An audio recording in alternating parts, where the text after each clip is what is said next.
Welcome to the Deep Dive, where we take a stack of sources, we zoom in on a single location, and we try to uncover the layers of history, innovation, and drama lurking just beneath the surface. hmm Today, we're focusing on Marysville, Ohio. And at first glance, it really looks like the epitome of a successful modern Midwest hub.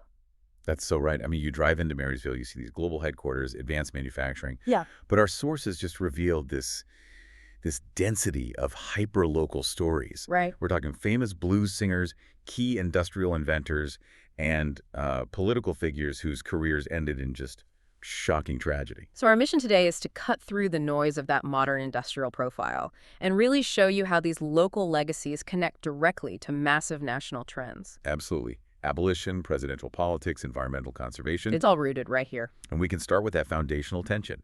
Marysville is known as the Shaded City. Its slogan is, where the grass is greener. It even got that Preserve America Community designation from Laura Bush back in 2008. Yeah, and that focus on preservation is in direct contrast to the incredible velocity of change and growth that's happening right now.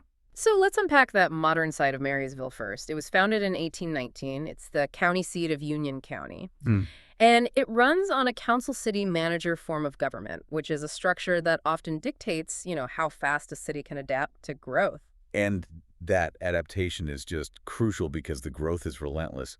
Our sources cite Union County as the third fastest growing county in all of Ohio. The third. Wow. Yeah, and the city of Marysville itself passed 25,000 residents in the 2020 census. And that expansion is fueled entirely by its industrial engine. Okay, so when we talk about that engine, we're talking about massive global players. The first one is Scott's Miracle-Gro. Right. And this is not just some regional company. This is the global headquarters, founded locally way back in 1868 by Orlando Scott. But I think the real game changer for Marysville's modern identity was the arrival of the automotive giant, Honda. Oh, for sure. Their development and manufacturing of America operations, specifically the Marysville Auto Plant, opened in 1982. Just think about that. For over 4 decades, Marysville has been synonymous with the Honda Accord. The very definition of a reliable mass-market car. Right. And that's a huge economic anchor. It doesn't just attract assembly line workers, but also, high-level R&D talent. Exactly. And you see that expressed in facilities like the Nestle Product Technology Center, which focuses on ready-to-drink mixes. And all the R&D operations at the Scotts campus. This is clearly a place focused on creating the future. Which leads to this fascinating political dynamic at the local level. Because the economy is so strong and the population is exploding, the government's focus is sort of split. Between what? Infrastructure and... Massive infrastructure needs, new roads, new utilities, and managing that inevitable conflict with their long history. That's why the sources really hone in on the city council's philosophy. While, members are rightly focused on infrastructure and sound fiscal policy, Of course. the council leadership is deeply rooted in preservation. Take Donald Borger, the current president of council. He lives in the Uptown Historical District, a specific zone where the city actively promotes and enforces the preservation of historic buildings. So he's living it. He is.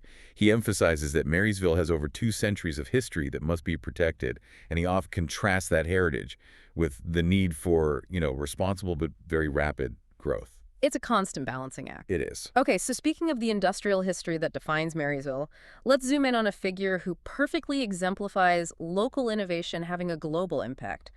Arthur E. Drum. Yes. Drum. An industrialist, an inventor, and crucially, a pioneer of the modern street-sweeping broom industry. Now that sounds mundane. It does, but stick with us because the environmental implications here are massive. Okay, let's unpack this. Drum started Marysville Rotary Broom Service, Inc. in 1964. Out of a machine shop on his farm, right? That's right. So how does a street broom become an environmentally critical product? Well, the sources explain that industrial brooms really evolved into a 20th century conservation product. I mean, think about what they actually remove. Oil, tire fragments. Toxic particulates, all kinds of debris from roads. If that stuff isn't collected, it drains directly into the storm sewer system. And then into rivers and water sources. Exactly. Yeah. So every time a street sweeper goes by, it's not just tidying up. It's actually protecting water quality, protecting local ecosystems. It's maintenance masquerading as environmental protection. That's a great way to put it. And the benefit goes beyond just water quality, right? It does. By meticulously cleaning asphalt, They significantly increase the lifespan of the pavement. So cities don't have to repave as often. Right, which cuts down on all those environmentally harmful petrochemical processes involved in manufacturing new toxic asphalt. That is a fascinating domino effect. So Drum's company really took off when he industrialized the process. His big innovation in the late 60s was inventing a machine to mechanically manufacture what they called wafer brooms. And before this, the process was manual. It was incredibly labor-intensive. Drum's machine made them faster, dramatically cheaper to produce. It gave him an immediate advantage. But he had a second big innovation, too. He did. It came after he sold the first company and founded Drum Industries. That's where he patented the replaceable strip brush. Okay, for us non-engineers, what was the practical advantage of that? It was pure efficiency and recycling. Before, when the bristles wore out, you either had to scrap the entire metal tube holding the brush, Which is incredibly wasteful. or you had to ship the heavy core all the way back to the factory to be rewrapped. Drum's invention meant crews could just slide the worn brush strips out and slide new ones in right there on site. So it reduced downtime, lowered shipping costs. And allowed the heavy core tube to be recycled indefinitely. He innovated both cleanliness and the circular economy at the same time, right there in Marysville. Incredible. So Drum represents the industrial present, but the 19th century in Marysville was just as dynamic, though, often far more dramatic. We're going to shift from industrial patents to intense early American politics, contrasting two figures buried in the same cemetery, Oakdale Cemetery. Let's start with Otway Curry, born in 1804. He was a local poet, a journalist, served in the Ohio House. And in 1840, he became the very first mayor of the incorporated village of Marysville. And the sources credit Curry with a major national impact through a medium we rarely think about today, the campaign song. He wrote the Buckeye Cabin song for William Henry Harrison's pivotal 1840 presidential campaign. The log cabin campaign. Exactly. It emphasized Harrison's supposed common man roots, even though, he was actually a wealthy elite. The power of music. I mean, how significant was this song, really? Did it actually move the needle? The sources suggest it was hugely popular. It became an anthem for the Whig Party that year. And more importantly for local history, the song is credited with helping solidify Ohio's nickname as the Buckeye State. The verses use the Buckeye Cabin as this central, powerful symbol of frontier purity and Ohio identity. And Curry used his Marysville newspaper platform to just push it everywhere. And it stuck. Okay, so now, contrast that celebrated political legacy with Cornelius S. Hamilton, lawyer, editor of the Marysville Tribune, just like Curry, and elected as a Republican U.S. representative in the late 1860s. He seemed destined for a national career, but he served less than a year. And here is where we get the truly shocking, dark twist in Marysville's history. Hamilton's career was brutally cut short. In December 1867, while he was feeding livestock at the family farm right there in Marysville, he was beaten to death. Wait, the sources say he was beaten to death by his son. Was there any kind of national fallout from that? Yes, he was killed by his apparently deranged son, Thomas, with a board. A board. And while it wasn't a political assassination in the classical sense, the death of a sitting congressman violently, domestically, was a massive, tragic scandal. It rocked Ohio and definitely made national news. I can only imagine the sheer suddenness of this prominent figure meeting such a violent end. It just highlights the volatility of life in the 19th century. It certainly complicates that push for historic preservation, doesn't it? You're preserving the story of the poet who gave Ohio its nickname, but also the site where a congressman was murdered by his own kin. That complex legacy continues when we look at the African-American history rooted so deeply in Marysville, specifically through the story of Bessie Brown. Bessie Brown, 1889 to 1955.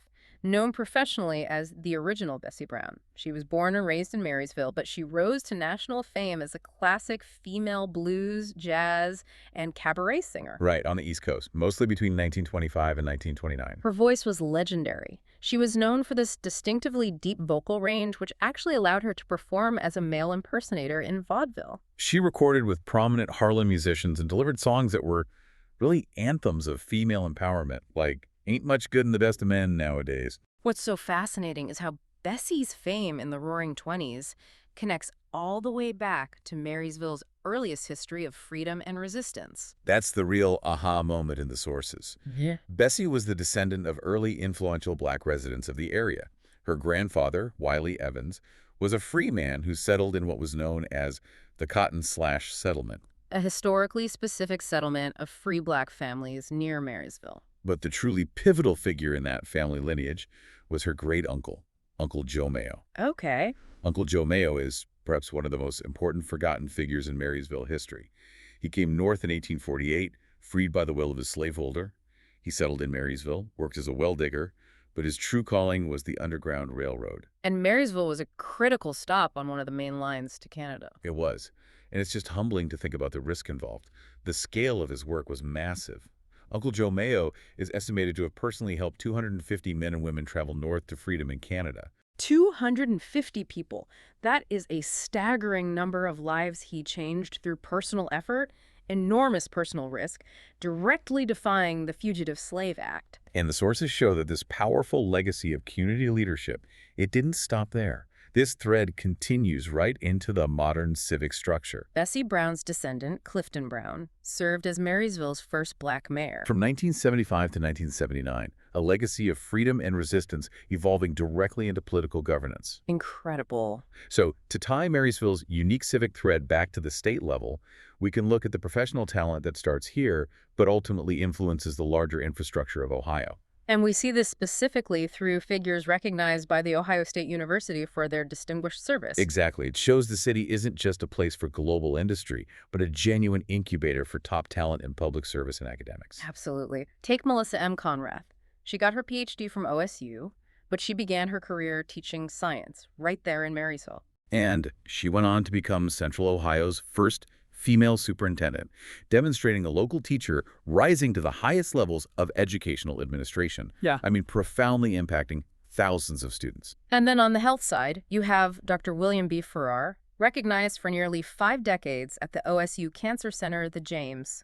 Dr. Farrar directed the Division of Surgical Oncology for 28 years. His work, which began with his local roots, helped elevate the OSU cancer program to international status.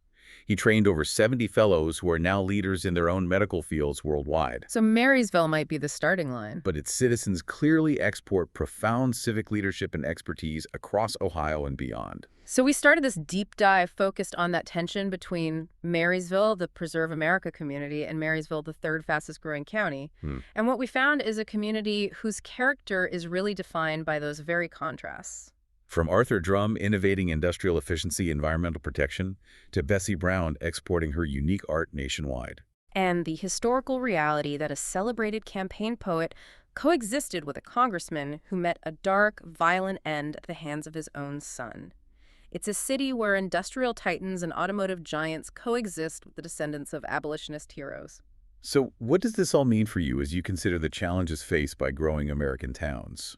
Considering Marysville's strong modern focus on responsible growth and historic preservation, how does a city successfully balance honoring a history that includes both celebrated achievements, like the Buckeye Cabin song, and these incredibly tragic, violent moments, like the death of Congressman Hamilton? When you're facing that kind of explosive growth, which parts of your complex, often contradictory past should a community commit its resources to preserving most deeply, and why?